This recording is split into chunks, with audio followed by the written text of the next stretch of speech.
The remark is looking at the working relationship between oil producers, either OPEC as well as non-OPEC, and how is this relationship changed with changing times.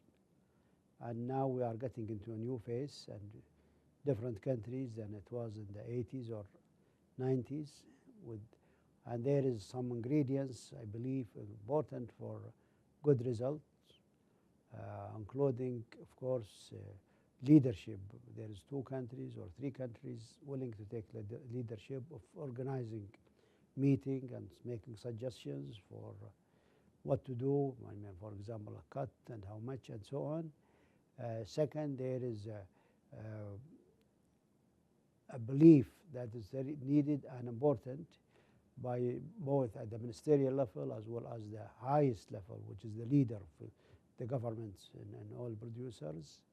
And third, there is also trust and within the group.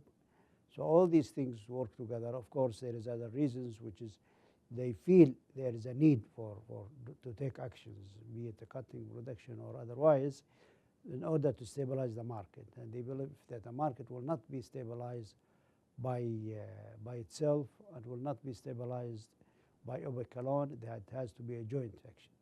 And this has been the practice. And we believe, or I believe, that this practice, or the last one, which is signed on December 10th last year, 2016, was very successful. 23 countries signed the agreement, OPEC and non-OPEC, with a total production cut of 1.8. And with a strong commitment, of course, the degree of adherence is vary from one country to another. Some countries, like Saudi Arabia, are cutting even more than their assigned cut percentage and volume.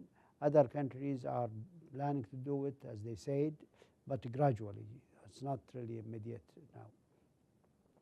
Looking at the future, there is a clear sign of rebalancing of the market. I mean, right now there is a drawdown of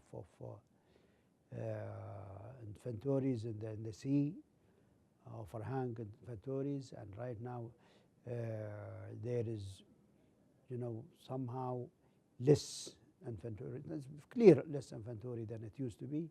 Besides that, U.S. inventory, according to some report, has increased, but this is not really due to the decisions or something like that, because U.S.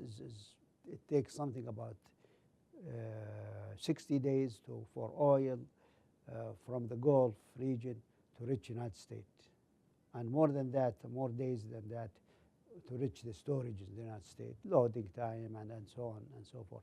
So what the stock build in the United States is coming from oil produced in December, for example. But now, next month, especially next month, you will feel the stocks will start going down because there is less oil is going to come to the United States.